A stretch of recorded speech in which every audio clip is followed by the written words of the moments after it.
सतीश गर्ग जी को। सतीश गर्ग जी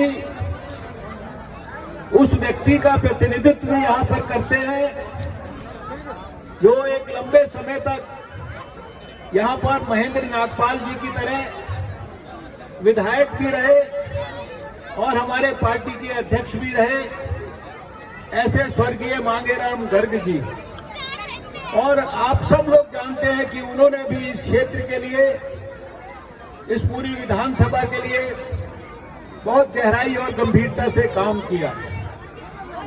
यहाँ मंच पर 3 हमारे कॉर्पोरेटर जो अभी हमारे कॉर्पोरेशन में हैं, इस क्षेत्र के योगेश वर्मा जी, पूनम भारद्वाज जी और अमित नागपाल जी, और जो पहले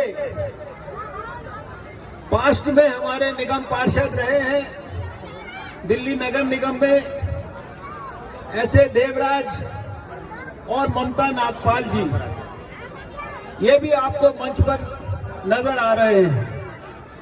इसके साथ साथ आप देख रहे हैं कि यहाँ पर बहुत सारे हमारे पार्टी के इस क्षेत्र के प्रमुख कार्यकर्ता, हमारे अजय खटाना जी, हमारे अरोड़ा जी, अमन ढीका जी, अरविंद लाकड़ा जी, इसके अलावा देवेंद्र पासवान जी, देवपाल जी, कमल जी, मुनेश जी और भी बहुत सारे हैं। नाम सबके लोगों का सामने भी बहुत सारे बैठे हैं। शायद मंच पे कुर्सी कम थी इसलिए बहुत सारे जो प्रमुख लोग हैं वो सामने बैठे हैं, जिनके नाम रह गए हैं। लेकिन सबसे बड़ी बात यह है कि जो इस सभा के अंदर इस क्षेत्र के बहुत सारे प्रमुख लोग बैठे हैं, जिनको मैं आज से नहीं पिछले 30 साल से देख रहा हूं। सांसद तो मैं आपका 10 साल से हूं, 9 साल से हूं, लेकिन 30 साल पहले भी इस इलाके के अंदर जब पहली बार विधायक बना था, दिल्ली में स्वास्थ्य मंत्री था, तो इस इलाके के अंदर आया करता था। तब से लगातार इस क्षेत्र को देख रहा हूं, इस क्षेत्र के लोगों को देख रहा हूं, इस क्षेत्र के लोग किस प्रकार से हम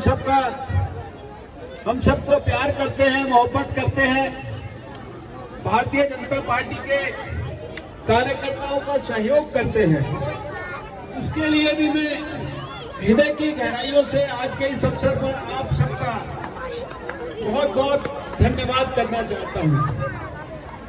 मुझे समझ में नहीं आता कि बात को मैं कहां से शुरू करूं, क्योंकि यहां पर इस मंच पर नरेंद्र मोदी जी का भी नाम लिया गया और स्वर्गीय मदन लाल खुराना जी का भी नाम लिया गया, और उसके साथ साथ यहाँ पर दिल्ली के आज के मुख्यमंत्री अरविंद केजरीवाल जी का भी नाम लिया गया। और मैं बैठे बैठे सोच रहा था कि इन सबके व्यक्तित्व में किस प्रकार का कॉन्ट्रास्ट है। मैंने पिछले 9 साल के अंदर नरेंद्र मोदी जी को बहुत नजदीक से देखा है। वो भारत के प्रधानमंत्री हैं, उनको लगभग 8 साल उनके साथ कैबिनेट मंत्री के रूप में देखा, और लगातार वो पार्टी के कार्यकर्ताओं के माध्यम से देश की जनता का मार्गदर्शन करते हैं। उनको हम हर स्कीम को इम्प्लीमेंट करते हुए देखते हैं।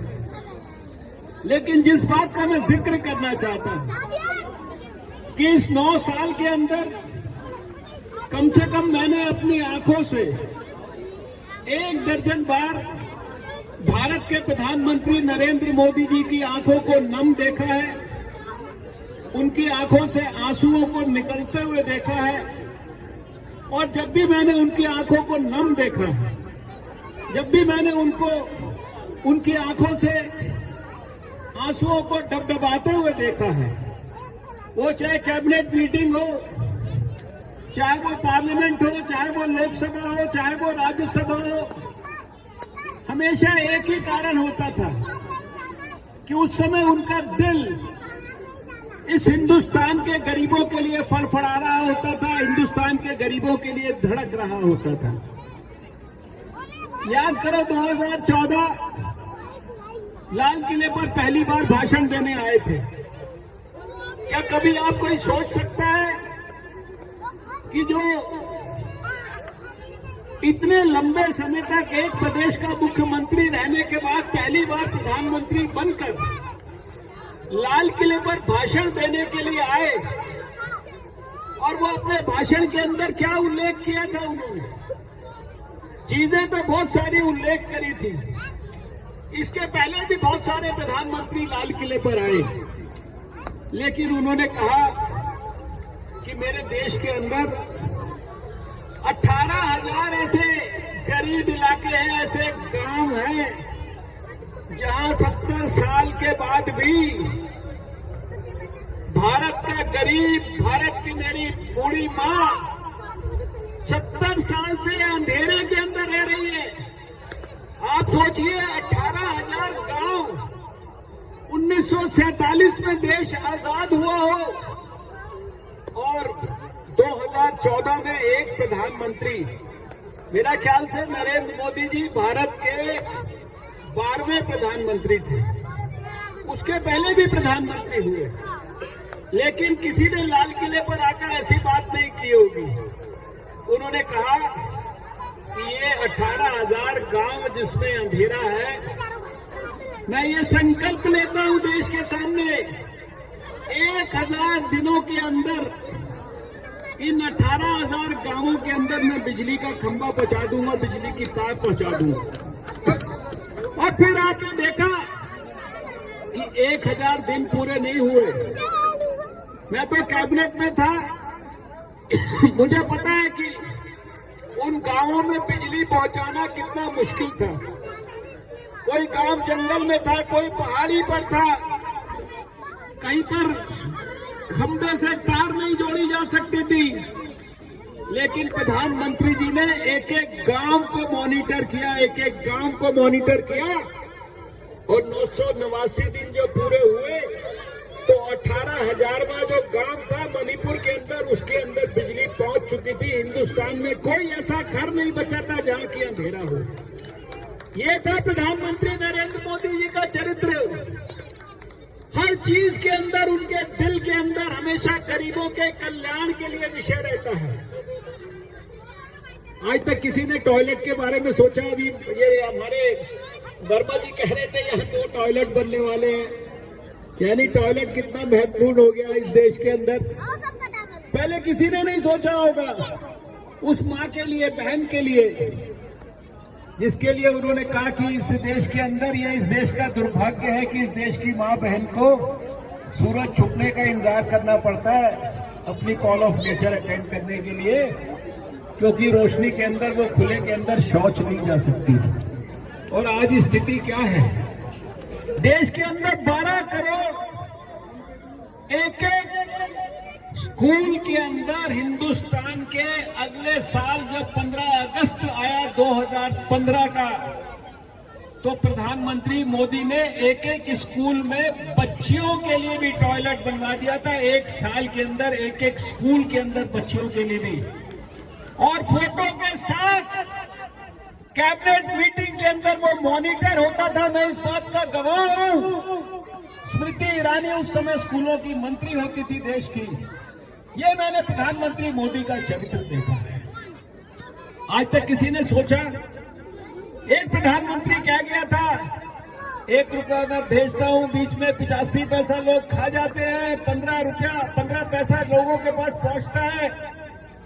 कह तो दिया भाई, उसके बाद भी बीच में कितने प्रधानमंत्री आए? किसी ने ये सोचा कि ये 85 पैसा जो है बीच में से चला जाता है, इस 85 पैसे को लोगों के पास पूरा का पूरा पैसा पहुंचे, इसके लिए भी कुछ करना चाहिए। मोदी जी ने कहा मैं हिंदुस्तान के हर व्यक्ति का खाता खुलवाऊंगा। ये 15 अगस्त 2014 को कहा था, और 26 जनवरी 2015 को भारत का नाम Guinness book of world record के अंदर आ गया था, क्योंकि यहाँ पर करोड़ों लोगों के खाते खुल गए थे। आज तो 49 करोड़ खाते खुल चुके हैं। शायद 100% लोगों के पास हिंदुस्तान के अंदर खाता है, और कम से कम 200-250 ऐसी भारत के अंदर स्कीम है जिसमें सीधा आपके खाते में पैसा जाता है। कोविड में जो महिलाओं को सहायता की गई, गर्भवती महिलाओं के लिए ये योजना है, सब में पैसा सीधा जाता है खाते के अंदर। 11 करोड़ किसानों के खाते में सीधा पैसा जाता है। एक पैसे का भी जो है बीच के अंदर कोई चोट नहीं मार सकता, इधर से उधर नहीं कर सकता। ये प्रधानमंत्री मोदी का चरित्र है। किसी ने सोचा, मैंने इसी चौक के ऊपर, आपको याद होगा, कई साल पहले एक बहुत बड़ा कार्यक्रम किया था इसी चौक के ऊपर, और हमारी गरीब बहनों को इस इलाके की सिलेंडर बांटे थे। सिलेंडर, किसी ने इस देश के अंदर सोचा कि मेरी गरीब माँ, मेरी गरीब बहन, वो चूल्हा फूंकती है, उसको टीबी हो जाती है, उसको कैंसर हो जाता है, उसके फेफड़े खराब हो जाते हैं, समय से पहले मर जाती है, ये बच्चे अनाथ हो जाते हैं। किसी ने नहीं सोचा, लेकिन प्रधानमंत्री जी ने इस देश की 10 करोड़ से ज्यादा बहनों को, उनके लिए गैस का चूल्हा पहुंचवा दिया, उनके लिए सिलेंडर पहुंचवा दिया। अभी यहाँ पर पानी का जिक्र हो रहा है। पानी के बारे में अभी कितना गहराई से, गंभीरता से हमारे विधूड़ी जी ने बताया कि दिल्ली में 33% सैंपल जो है वो जहरीला पानी। और ये नहीं कह रहे बीजेपी वाले, ये दिल्ली में अरविंद केजरीवाल जो पानी के डिपार्टमेंट के इंचार्ज है, जिसके डिपार्टमेंट के ऊपर 75,000 करोड़ से ज्यादा का शायद लोन हो गया होगा। घोटाला तो अलग है, अपनी जगह पे है। और ये तो मैं चौक भूलता नहीं, ये इलाका मुझे एग्जैक्ट मोहल्ला गली याद नहीं है। कई साल पहले यहाँ पर पानी के लिए लड़ाई लड़ते हुए इस क्षेत्र का व्यक्ति जो है वो बेचारा शहीद हो गया था, आपको याद है ना। आज भी वो कष्ट जो है वो कभी भूलता नहीं है। इसी चौक के ऊपर हुआ था। और आज प्रधानमंत्री नरेंद्र मोदी 2019 में दूसरी बार भारत का प्रधानमंत्री बनने के बाद उन्होंने क्या शपथ ली? उन्होंने कहा, मैं एक एक घर के अंदर जो है टैप से जो है, यानी कि पानी की पाइपलाइन को एक एक घर में हिंदुस्तान के अंदर पहुंचाऊंगा। हिंदुस्तान की एक एक सरकार को वो सपोर्ट कर रहे हैं। और आज कम से कम 6-7 करोड़ घरों के अंदर सीधी पानी की पाइपलाइन पहुंच गई है। प्रधानमंत्री नरेंद्र मोदी जी ये नहीं देखते हैं कि सरकार किसकी है। आपको पता है, मैं आपको याद दिलाना चाहता हूं, ये भारतीय जनता पार्टी की म्युनिसिपल कॉर्पोरेशन के अंदर, वहां से सेंटर से पैसा आता था, अरविंद केजरीवाल एमसीडी को पैसा नहीं देता था। और यहाँ दिल्ली के अंदर सफाई कर्मचारी बेचारे तनख्वाह के बगैर उनको हड़ताल करनी पड़ी थी कई दिनों तक। लेकिन आज आपको पता है, भारत के प्रधानमंत्री नरेंद्र मोदी, दिल्ली में 9 साल से अरविंद केजरीवाल की सरकार है, भ्रष्ट सरकार है, बेईमान सरकार है। 2 मंत्री जेल के अंदर हैं, 169 किस्म की FIR इनके एमएलए के ऊपर है, और 171 करोड़ का जो घर बनाया उसका बहुत, मैं समझता हूं मेरे साथियों ने उल्लेख आपसे किया होगा। लेकिन इस सब के बावजूद भी प्रधानमंत्री नरेंद्र मोदी का दिल्ली के लोगों के लिए दिल देखिए। आपको पता है दिल्ली के लिए कितना पैसा देते हैं प्रधानमंत्री मोदी?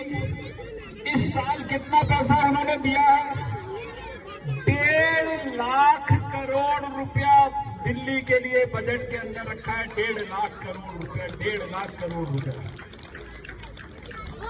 ये पॉल्यूशन कुछ नहीं किया दिल्ली के मुख्यमंत्री ने। यमुना के बारे में भी इन्होंने बताया, लेकिन बड़े बड़े एक्सप्रेस वे, बड़े बड़े फ्लाईओवर, बड़ी बड़ी टनल, इनको बनाने के लिए 60,000 करोड़ रुपए दिल्ली के अंदर मुख्यमंत्री ने। और अभी यहाँ पर फ्लैटों के बारे में बात हो रही थी, जेलर वाला बाग की। प्रधानमंत्री मोदी ने कहा, कोई बात नहीं, दिल्ली के अंदर प्रधानमंत्री आवास योजना लागू नहीं करते ना दिल्ली के मुख्यमंत्री, कोई बात नहीं, हम जहां झुकती है वहीं पर मकान बनाएंगे, डीडीए की मदद से बनाएंगे। और उसका उदाहरण है, इस इलाके के लोग जानते हैं, यहां से 1 किलोमीटर से ज्यादा नहीं होगा जेलर वाला बाग, 1600 फ्लैट बनाकर तैयार कर दिए। 31 मई तक पहले टारगेट था, लेकिन मुझे लगता है 30 जून तक सबको फ्लैट भी मिल जाएंगे। तो मोदी जी ने कहा किसी आदमी को फ्लैट मिलने में किसी किस्म की कोताही नहीं होनी चाहिए। वो जेलर वाला बाग के इलाके के लोग जिनको फ्लैट मिला वो जानते हैं कि उनका सांसद डॉक्टर हर्षवर्धन वहां पर पूरा 2 घंटा वहीं बैठा रहा, डीडीए के अंदर अपने सामने सारी लॉटरी निकलवाई। और जिस चीज का उल्लेख अभी हमारे विधूड़ी जी कर रहे थे, बहुत सारे हमारे भाई ऐसे उन्होंने समय पे कोई कागज नहीं लगा पाए, या जिस समय कागज लगाने का समय था उस समय शहर में गांव में कहीं कोई मौत हो गई, कोई तकलीफ हो गई, उसके अंदर चले गए, या कागज लगाया तो उसके अंदर कोई कमी पेशी रह गई। ऐसे सारे लोगों के साथ हम लोगों ने मीटिंग की, महेंद्र नागपाल जी भी उसके अंदर आए थे। और उसके बाद डीडीए के वीसी के पास जाकर वहां पर उनसे ये बात मनवाई है कि कोई बात नहीं, जिन लोगों ने नहीं पहले फॉर्म भरा अब दोबारा से फॉर्म भरेंगे, और उनका फॉर्म भरने के लिए उनका दफ्तर भी जो है यही जेलर वाला बाग के फ्लैट नंबर 1 और 2 के अंदर खुलेगा। ये नरेंद्र मोदी जी की सोच है। दिल्ली के अंदर 11,000 करोड़ रुपया डीडीए को देते हैं, 10,000 करोड़ रुपया दिल्ली की पुलिस को देते हैं। दिल्ली के जो बदतर हालत के अंदर अस्पताल है, जिसका जिक्र अभी हमारे विधूड़ी जी ने किया, 8,000 करोड़ रुपया अस्पतालों को दिल्ली के अंदर, इस एमसीडी को 5,000 करोड़ रुपया, दिल्ली के विश्वविद्यालय को 3,000 करोड़ रुपया। कोई ऐसा दिल्ली के अंदर स्थान नहीं है। मेट्रो के लिए 13,000 करोड़ रुपया।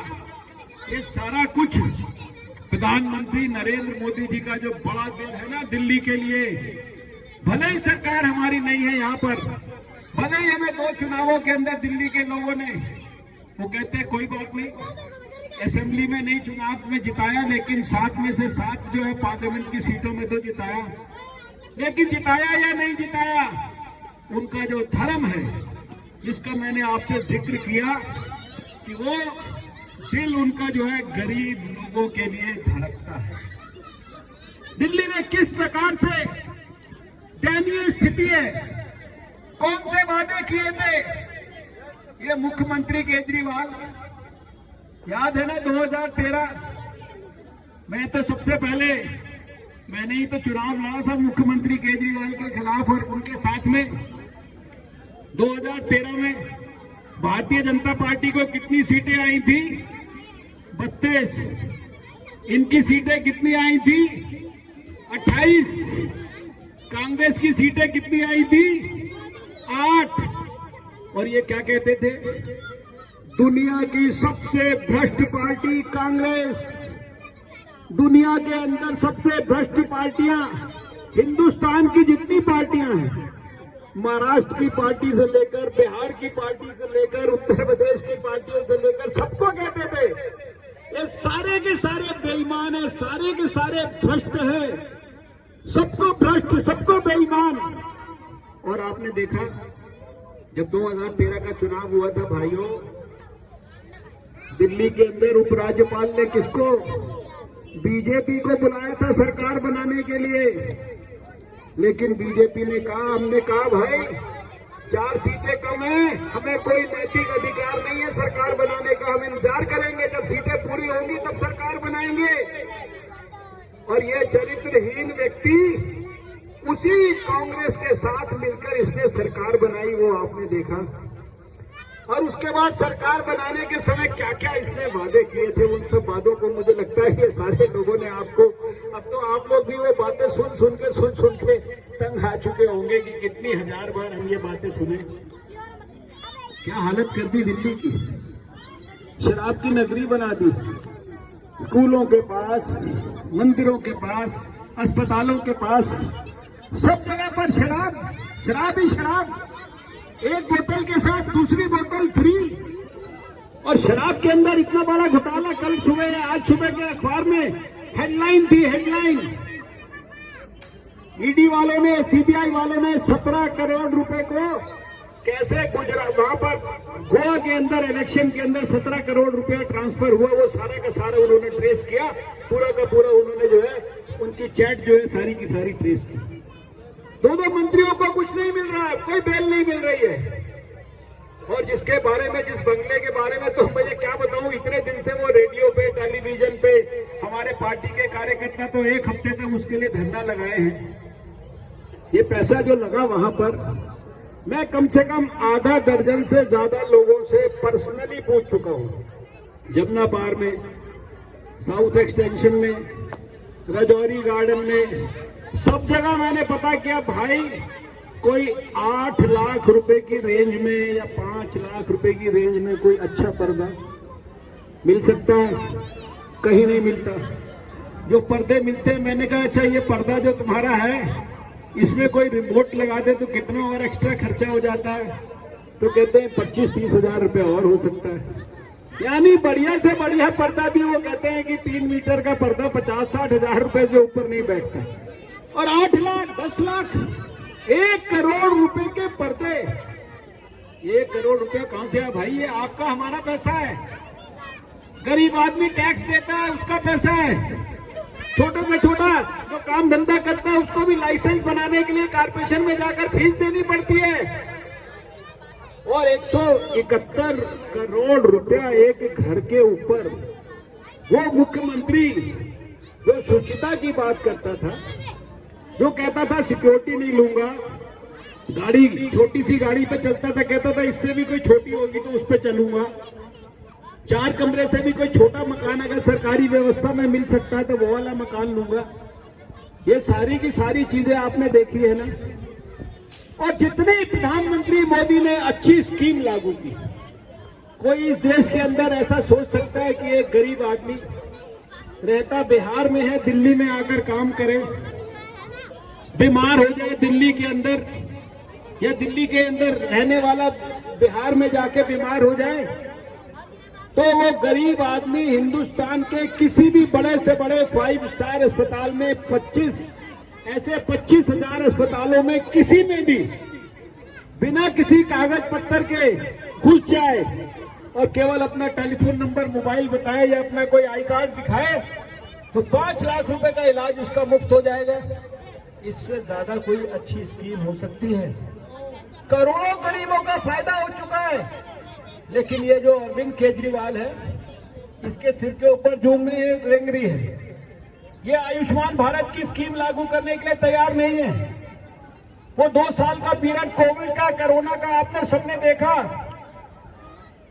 और मैं वो मीटिंग कभी भूलता नहीं जिसमें दिल्ली की बुरी हालत थी और प्रधानमंत्री नरेंद्र मोदी जी ने सारे मुख्यमंत्रियों के बीच में अमित शाह जी को और मुझको कहा कि आप दोनों लोग जरा दिल्ली को देखो, जाकर इनको, दिल्ली वालों को बुलाओ। और फिर दिल्ली के लिए चाहे वो ऑक्सीजन की जरूरत थी, चाहे वो पीपीई किट की जरूरत थी, चाहे वो दवाइयों की जरूरत थी। सोच सकते हो आप 35,000 करोड़ रुपया, 35,000 करोड़ रुपया प्रधानमंत्री नरेंद्र मोदी ने सिर्फ वो कोविड की वैक्सीन के लिए। कोविड आज भी थोड़ा बहुत फैल रहा है, लेकिन आप सब बिना मास्क के यहाँ पर बैठे हो। अमेरिका में अभी भी लोगों को बिना मास्क के चलने में दिक्कत है, इटली में दिक्कत है, इंग्लैंड में दिक्कत है। हिंदुस्तान में अगर आप इस प्रकार से यहाँ पर जे क्लस्टर के अंदर इस श्रीराम चौक पर अगर बिना मास्क के बैठे हो, इसलिए बैठे हो कि आपको सबको प्रधानमंत्री मोदी ने पहली डोज, दूसरी डोज, बूस्टर डोज सारी की सारी लगा दी। एक डोज की कीमत 200, 250, 300 रुपया थी। ये प्रधानमंत्री मोदी ने किया। और इनके अस्पतालों की क्या हालत है, इनकी मोहल्ला क्लिनिक की क्या हालत है। मैंने एक दफा अखबार में पढ़ा कि स्थिति इतनी खराब है इनकी कि बच्चा डिलीवर होता है और उसको एक बक्से के अंदर उसकी मां को देते हैं, कहते हैं तो बच्चा मरा हुआ है। और पता लगा कि उस डब्बे को लेकर माँ घर जाती है। आप सुनकर आपके सबके आंखों में आंसू आना चाहिए, अखबारों में पढ़ा होगा। लेकिन जो लोग उसकी प्रत्यक्षदर्शी कहानी सुनाते हैं वो फूट फूट कर रोते हैं। उसके घर के लोग घर जाके देखते हैं डब्बा खोलकर तो बच्चा जो है जीवित है। ये अस्पतालों की स्थिति है।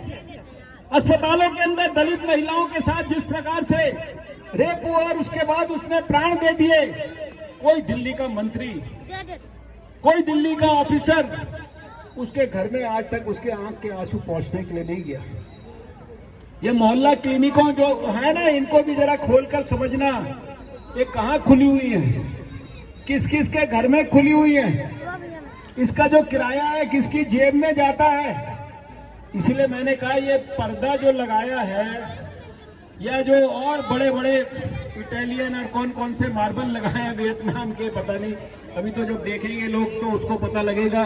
इतनी देर से हमारी पार्टी डिमांड कर रही है भाई छोटा मोटा टिकट लगा दो, उसको महल को देखने तो दो। तो वो मामला खाली फजूल खर्ची का नहीं है, वो भ्रष्टाचार का बड़ा मामला है। बिल तो बना है 8 लाख रुपए के पर्दे का, लेकिन 8 लाख रुपया दिया नहीं गया, उसका जो मेजर चंक है वो किसी न किसी की जेब में गया। ये सारी की सारी स्थितियां हैं दिल्ली के अंदर। और इसलिए मैं ये समझता हूं कि भाषण तो बहुत लंबा किया जा सकता है। अरविंद केजरीवाल जो अपने आप को कट्टर ईमानदार कहता है, भैया बात सुनो, जो आदमी ईमानदार होता है उसको क्या माथे पे लिख के लगाना पड़ता है कि मैं ईमानदार हूं? या ईमानदार अपने आप बताने से आदमी ईमानदार मानता है किसी को? ईमानदारी वो होती है जिसके लिए सारी दुनिया बोले कि ये आदमी ईमानदार है, ये सरकार ईमानदार है, ये पार्टी ईमानदार है। कोई ईमानदार आदमी के ऊपर उंगली नहीं उठाता, लेकिन ये कहते हैं कट्टर ईमानदार है। और जो आदमी ने सारे दिल्ली के अंदर शराब के ठेके खुलवा दिए उसको कहते हैं ये भगत सिंह है, इसको भारत रत्न मिलना चाहिए। अब इससे ज्यादा शर्म की बात क्या हो सकती है? एक स्वास्थ्य मंत्री जो 9 महीने से जेल में है, उसको पता नहीं क्या क्या जो है, यानी कि बेईमानी, भ्रष्टाचार, मक्कारी, झूठ। मुझे पता नहीं भाई यहाँ पर वो आपने झूठा कहीं का वो लगाया कि नहीं लगाया? यहाँ पे है लगाया? तो आप लोगों में से कितने लोगों ने वो जो कैसेट है जो 27 मिनट का झूठा कहीं का वो देखा है? हाथ खड़ा करके बताओ भाई। अभी भाई आपने अच्छी तरह नहीं लगाया। देखो इतने आदमियों ने, हमारी पार्टी ने 27 मिनट का एक वीडियो बनाया है और वो वीडियो जो है उसको देखने के बाद किसी के पब्लिक मीटिंग की जरूरत नहीं है, किसी के भाषण की जरूरत नहीं है। उसमें अरविंद केजरीवाल क्या है ये आपको अरविंद केजरीवाल खुद ही बताएंगे। पहले वो क्या कहते थे, अब वो क्या कहते हैं। पहले उनका क्या चरित्र था जिसको वो कहते थे। मैं तो समझता हूँ कि जो अन्ना हजारे हैं वो भी जो है पता नहीं कितना बेचारे जो है दिन रात रोते होंगे, और कितना महात्मा गांधी अपने आप को शर्मिंदा महसूस करते होंगे जिनकी समाधि पर जाकर हर काम करने से पहले उनकी समाधि पर पहुंच जाते हैं। जैसे कि सबसे बड़े जो है सत्य और अहिंसा के यही पुजारी हैं, लेकिन झूठ, केवल झूठ, यही अरविंद केजरीवाल की फितरत है। मैं आज के इस अवसर पर ज्यादा कुछ आपसे नहीं कहना चाहता, बातें बहुत हैं। प्रधानमंत्री नरेंद्र मोदी ने जो कुछ आपके बीच में किया है, अभी 30 तारीख को 9 साल पूरे हो रहे हैं और पूरा 1 महीने तक हिंदुस्तान भर के अंदर हम लोग मीटिंगें करेंगे। छोटी मीटिंग, बड़ी मीटिंग, गली में मीटिंग, मोहल्ले में मीटिंग, गांव में मीटिंग, पोलिंग बूथ पर मीटिंग, बहुत बड़ी बड़ी मीटिंग। और आपको बताएंगे सुबह से रात तक भी। अगर मैं ये बताऊं आपको कि हमारे प्रधानमंत्री नरेंद्र मोदी ने गरीब के लिए, मजदूर के लिए, किसान के लिए, नौजवान के लिए, बहन के लिए, बुजुर्ग के स्वाभिमान के लिए, देश के लिए, विदेश के लिए कितना कुछ किया है। तो सुबह से शाम हो जाएगी, शाम की रात हो जाएगी, उनके द्वारा हमारे लिए जो किए गए काम हैं उनकी सूची खत्म नहीं होगी। हमें हमेशा पूरे इतिहास के अंदर आप सब हमेशा याद रखोगे कि जो काम नरेंद्र मोदी ने हमारे आपके लिए किया वो इस देश के अंदर कोई नहीं कर पाया। हाँ, अटल बिहारी वाजपेयी जरूर एक ऐसे प्रधानमंत्री थे, हमने देखा कि जिनका दिल जो है ना वो भी इसी तरह से पसीजता था, और उन्होंने इतना काम किया भारत के लिए, इतना काम किया, पूरे दुनिया के अंदर भारत का नाम रोशन किया। लेकिन नरेंद्र मोदी जी ने शायद अटल बिहारी वाजपेयी का रिकॉर्ड भी जो है अगर किसी ने तोड़ा है तो वो नरेंद्र मोदी जी ने तोड़ा है। मैं आज के इस अवसर पर भाइयों बहनों, इस क्षेत्र के लोगों को, आपको मैं धन्यवाद भी करने के लिए आया हूं, क्योंकि मैं तो जब भी 2014 में भी और 2019 में भी इस इलाके के अंदर सारे पोलिंग बूथ के ऊपर आपने डॉक्टर हर्षवर्धन को आशीर्वाद दिया। 2007 में आपने यहाँ पर सुरेश भारद्वाज को आशीर्वाद दिया। आज आपने वर्मा जी आप ही हो ना यहाँ के, वर्मा जी को आशीर्वाद दिया। बगल के अंदर पूनम भारद्वाज को आशीर्वाद दिया, और उसके पहले मांगेराम गर्ग जी को आशीर्वाद देते थे, महेंद्र नागपाल जी को आपने आशीर्वाद दिया, सबको आपने आशीर्वाद दिया। हम आपको केवल इतना विश्वास दिलाते हैं कि भाइयों बहनों, ये जो बेईमान है, भ्रष्ट है, इसने भारत को बदनाम कर दिया, इसने दिल्ली को बदनाम कर दिया, इसने राजनीति को बदनाम कर दिया, इसने सार्वजनिक जीवन को बदनाम कर दिया है। जरा इसके बारे में जरा चिंतन करिए। इन बच्चों को, इनके भविष्य को संवारना है तो हमको नरेंद्र मोदी जी के नेतृत्व में अपने भारत को और सुदृढ़ करना है। इंद्र देवता भी जो है आशीर्वाद आपको देना शुरू कर दिए हैं। मैं हृदय की गहराइयों से आपका बहुत बहुत धन्यवाद करता हूं। नमस्कार, जय हिंद, भारत माता की जय, नरेंद्र मोदी जिंदाबाद, अटल बिहारी वाजपेयी जिंदाबाद, भारत माता की जय।